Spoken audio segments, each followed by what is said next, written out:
இந்த கலையை வளர்த்த வேண்டும் என்று வளர்த்துக் கொண்டிருக்கின்றோம்.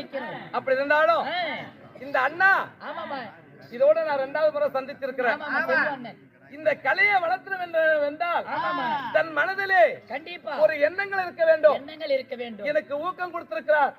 எங்க காஞ்சிபுரத்தில் ஒரு அதிகாரியோ, மெட்ராஸ்ல ஒரு அதிகாரியோ, பண்ருட்டில ஒரு அதிகாரியோ எனக்கு ஊக்கம் கொடுத்திருக்கிறார். அதுபோல் அவருடைய மனதிலே ஊக்கத்தை கொடுத்து இந்த கலை இதோட அழியக்கூடாது, மீண்டும் மீண்டும் வளர வேண்டும் என்று அவரை ஆண்டவனால் சிரித்திக்கப்பட்டு வளர்த்து விட்டிருக்கிறார்.